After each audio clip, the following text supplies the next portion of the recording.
I'm not a political science professor, so I'm not researching a question so deeply. For my personal feeling, I think during these 30 years, we are try to learn from yours. For example, we are learning English. Before I go to university, I didn't speak English. And then I sew a tie, but when I come here, nobody tie a tie.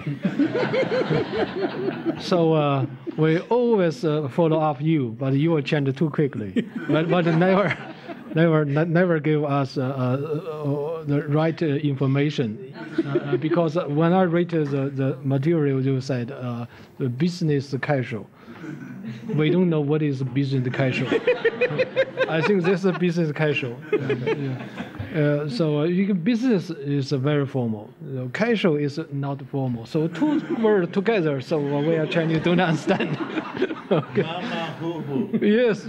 So you know we are Chinese to learn English according to the dictionary. But the dictionary is give the concept is very conservative.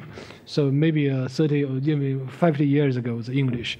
So we are trying to work hard to follow up you. So you are in other words, maybe you don't quite understand where life. 30 years ago, I work in a factory, and I'm a driver, so I work day and night. At that time, it's a very good job because it's a regular salary to pay me. Well, if you are a farmer at that time, you are no regular salary. So at that time, I didn't have a watch. When I drive a truck, go to the countryside, and the girl ask me what time. I'm very shy. I said I didn't have a watch. So in a truck, they have a clock. So I told the clock. And then my master told me, this girl not ask the time. They try to talk to you because you came from city. So then I understand. So after this 30 years, where life is changed much. And right now, in Beijing, I think nearly half of the family have the car. Nearly 20% of the family have 2 cars. So many cars in Beijing. The traffic situation is terrible, and now is where a car go out, they're limited by number. So each day is one. The car have a license. Each number are now to go out. So in Olympic game in Beijing 4 years ago, even half car not go out. Go back to bicycles. No, it's too far. No, the city 30 years become too larger. At that time we can run the bicycle go each place, but right now it's too far. You can run 2-hour bicycles, and 4-hour bicycles. It's difficult. So now bicycle becomes the export machine, not a transportation machine. So now in Beijing have 6 million cars in Beijing. So how difficult to imagine how to range this big capital city. Shanghai even bigger than Beijing. There are 30 million people living there. When I come to your country, you are very lucky. You're such a small population, such a wealthy. And we cry, River, that we are so small. But still, if you could answer me, please, the question. Yeah, the question is, the question is, what will happen now with China, with the new leadership? With the new leadership, I mean, we are getting a change. It's difficult to answer for poor professor. So maybe you can ask our government. They can give you a good answer. So I didn't know what in future 10 years ago. If I know that, I'm not teaching. Yeah. Can you tell me if you agree with the gentleman what the dangers for China are now, or if it's yes, surely, surely there are dangers, and I think that Professor Pei has written a lot about manifold pitfalls in Chinese model of development, and I think his great specialty about this. I would say that given the dangers, one of the most remarkable features of Chinese political system is its resilience, the ability to adjust itself to different challenges, and the ability to reinvent itself. We speak about Chinese reforms as if China in the 70s, in the 80s, in the 90s was the same like China today. Actually, China changes a lot.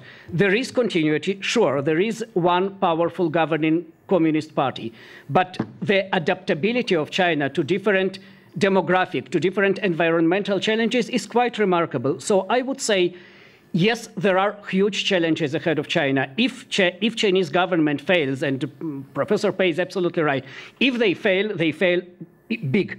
If they succeed big. It's the advantage and disadvantage of authoritarian regime. If they succeed, they are much better than any democracy. But if they fail, they are much worse than failing democracy. I would say, to be very short, the Communist Party of China has a few advantages. One of them is a very improved meritocratic system. The people advance in the party according to their actual achievements, and I think that the average level of the administrators on the top level is quite impressively high, especially in their ability to maintain economic performance. Second, its ability to adapt itself to different social forces, to allow itself to adapt to capitalists, to new professional elites, and to be more clever in navigating itself amid different challenges. If it succeeds to remain so adaptive and so meritocratic as it is now, it will be the huge story of success. If it fails, yes, surely there is a great challenge ahead. Okay, so India, also the whole leadership is about 70 years old. Everything is going there to change. India was concentrated on its own population. It didn't export that much. How do you see the future of India in the connection to the world? May I, before I come to India, may I just... No, I want to just stay with India. I just want to say one thing there, because... No, I said no. Please indulge me for one moment. I urge you. We go back to India. No, I will tell you about India, and this is from an Indian perspective. One of the things Professor Pine said is that, I got a bit confused. I wasn't sure if I was in Israel or in Syria, because it almost sounded like an apology for the Communist Party. You said that its rise was...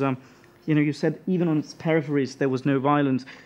I think people in Tibet might disagree with you. I don't say violence.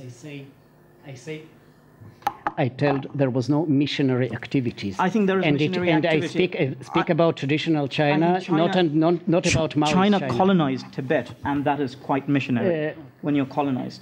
China ruled Tibet for 2 centuries without colonizing it during the Qing dynasty. Currently China it was much cleverer actually than Maoist China. But current China is in possession of Tibet, and Tibetans are not very happy with it, and that would qualify as missionary, wouldn't it? Some of them, and I would also disagree, but I'm not sure that we would take this. We'll take this somewhere else. I think we shouldn't. But when you talk about meritocracy in the Chinese Communist Party, I think there is plenty of evidence to oppose that.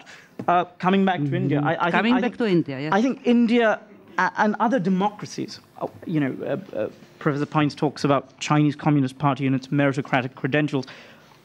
I think states like China, which are governed by undemocratic institutions, have a self-interest to propagate themselves. You are an establishment governing a poor country, and then your country becomes very rich. Do you have an incentive to leave your power? You don't. You have an incentive in propagating your power. Whereas countries like China, which are democratic, sorry, I beg your pardon, countries like India. India has been outweighed by China here, so, you hear China so much that... Yeah, that's why I give you a chance, so please talk about India. India has self-cleansing systems in place. Democracy works in a simple way. You elect a candidate to run your affairs. The candidate fails to do it. You kick them out at the next election. That's as simple as that. Israelis will be very familiar with this. In China, you try to dislodge your government, you get killed in Tiananmen Square. So I think praising China we should be very, very wary in democratic societies when people praise China and Chinese Communist Party. So. Okay. So I would like you to have the final word in this panel, then we will take questions from the public. So about the future of the Chinese leadership? If you have somebody who irritated you the most today, so you can give your answer. Well, because China is such an important part of the global system, and when China faces leadership changes, we all ask the question, will the new leadership be different from the existing leadership? The sad question is, we really do not know.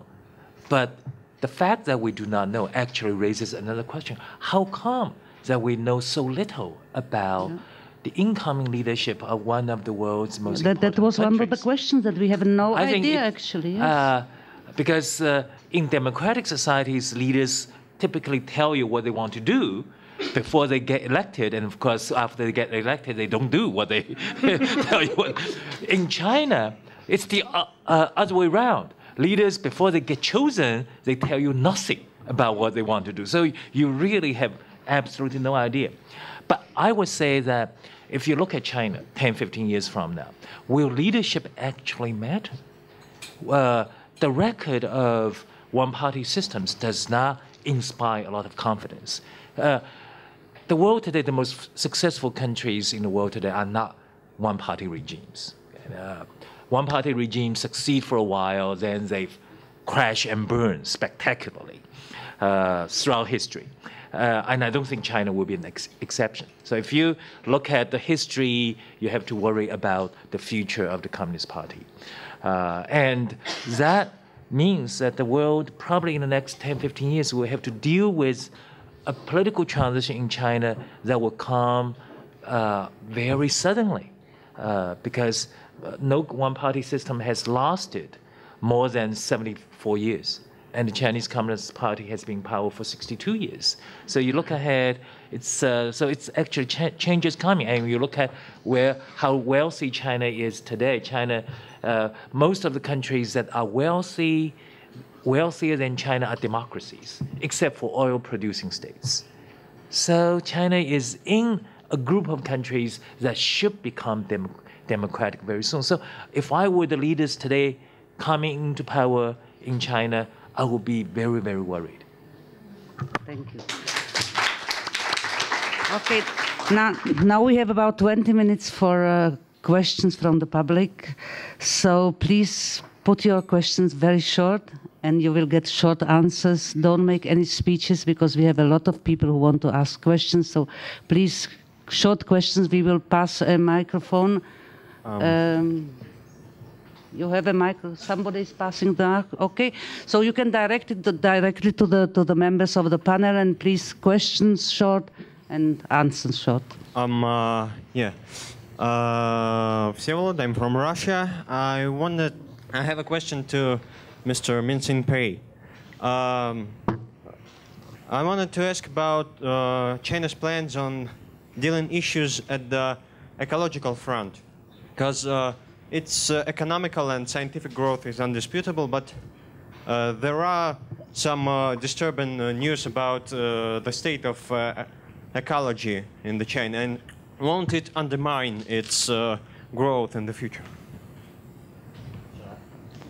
Thank you for raising this very important question. I think one of the huge costs of China's economic modernization is its ecological disaster. China is facing the world's worst ecological challenges.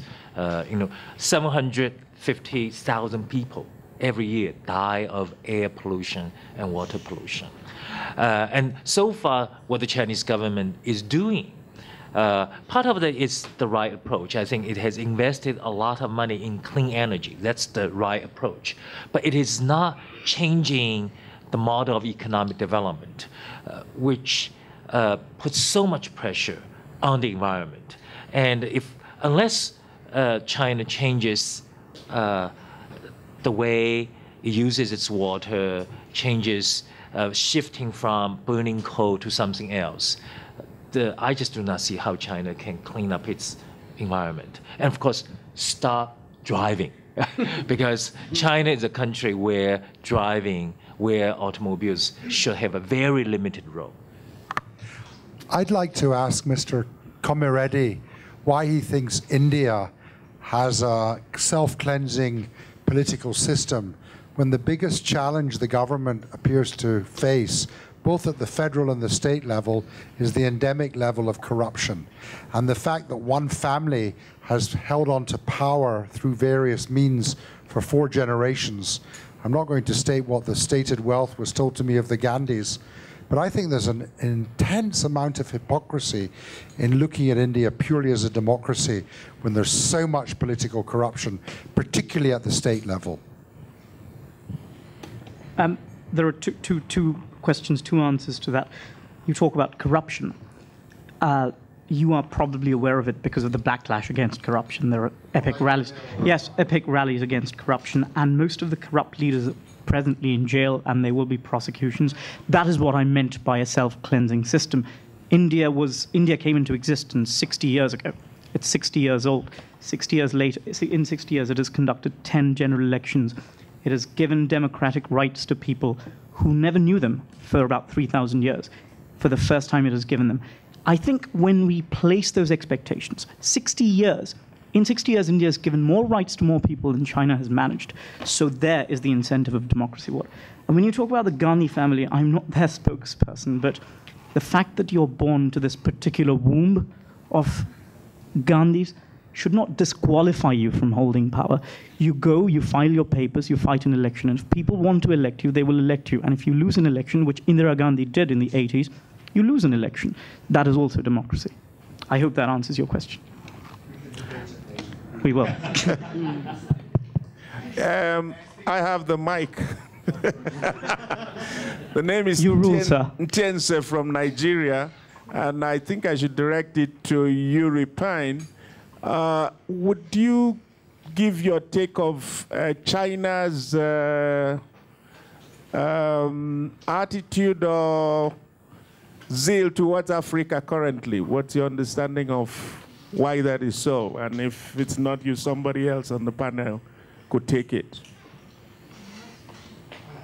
It's a challenging question because I am not a specialist on Chinese foreign policy in Africa, but I would say that China is generally very much committed to 2 goals of A, diversifying its source of import of raw materials because China is very poor on raw materials, and B, diversifying its way of exports in order not to be completely tied to the Euro-American economy. So it is normal, and I think it is very, very good in the long term, despite manifold problems in the short term, that there will be a more south-to-south cooperation and more cooperation between China and Africa, China and Latin America. It is a very complicated question because there are many different Chinas, actually. It is not many different Africas. There are many different groups with many different agendas, and not every Chinese private company is representative of the entire Chinese people, and not every Chinese businessman is representative of the Chinese civilization. So there are good and very bad examples, and I am afraid that it will continue for years to come. But on the general, I believe that the major reason is economic, some political leverage, of course, as well, but it is good. In the long term, it will be good for everybody. Hi. שומעים אותי? Yeah, I can. Okay. Hi. Andre from Israel. I was actually very interested to hear Mr. Komereddy's suggestion of Israel looking at India for help. And actually, it raises a question of both to India and to China. With their internal focus, will it be interesting for them to get involved? Because usually countries that want to get involved in international processes are countries that are looking to establish some kind of status or posture. We see Russia today trying to do it, with Putin trying to reestablish Russia as a world power. We see the United States trying to keep their own power, Europe. Are India and China looking for that kind of status? Will they want to get involved in international conflicts and trying to influence the parties or come to aid or stabilize the world in any way? I'll give you a very brief answer to that. The answer is no, because they are passing on the costs of intervention to Western powers. So France and the United States and Britain intervened in Libya, and if Libya should fail, the blame will accrue to those nations. you will find that these two nations do not get involved. They actually they unite together when it comes to global warming. They become allies, India and China. So and when you look at Syria, where Assad is killing his own people, India and China are actually quite united in supporting Assad. They are his allies. China more aggressive ally, India more of a quiet ally. So I wouldn't place too much hope in either system standing up for the oppressed people of the world, if that's what you were, Or for Israel interests? The Israeli question is interesting because Israel has done, I wrote a piece in Haaretz today about that, Israel has done a lot for India, which is not public knowledge. And if Israel were to appeal directly to India, because India has leverage with Iran, that's a very unique case. India would intervene on Israel's behalf to make a case for Iran. Can I come in on that? Yes. I'm working with my two colleagues. I can hear you, sir. Shalom Bal. We are working in a Jewish People Policy Institute that tries to improve relations both with China and India. How do you expect Israel to ask India for help with Iran when 2 months, I don't know, 2 months after Iranian terrorists tried to blow up an Israeli diplomat in the center of your capital, near to the house of the Prime Minister? Yeah. And to this day, my country, Israel, has not been able to bring India around to publicly criticize Iran. We were told, yes, we told the Iranians they are naughty. Not as the Iranians were so careless that the Indian police could trace phone calls from the terrorists to the Iranian embassy. Not a single diplomat was expelled. I think we can safely say it's been established it was Iranian agents. Respected country in the world, even countries hostile to have accepted this. So we have two doormats here. Iran treats India like a doormat, and India treats us like a doormat. Publicly. Second question, second issue I should not raise here, so don't quote me. Our President Shimon Peres and his advisors have not been able to get an important Indian to come to this conference. So they found you, thank God. I'm very unimportant, thank you. That makes me feel much better. Love declarations, which I heard, we just came back from India, we hear it from everyone. We love you, you are great. We then know that the Indian Prime Minister said the same love declarations to Saudi Arabia when he was there half a year ago. So, okay, we like to be loved, but let's be realistic. Yeah. Okay, I have to interrupt the discussion. It can't be a discussion between. No, it's a very. I'll give a brief answer to the first question. The second question, but I can't very answer. briefly, because we have many other people. I can't answer the second question because I'm very unimportant and I cannot tell you what. Don't take it personally. The first answer is it's precisely because India did not blame Iran that India can be of help to you. Because India did not publicly blame Iran, India has leverage with Iran. And that is the leverage you want India to use when negotiating on your behalf. So that, I hope that answers. I don't think any answer can persuade you because you've made up your mind very strongly.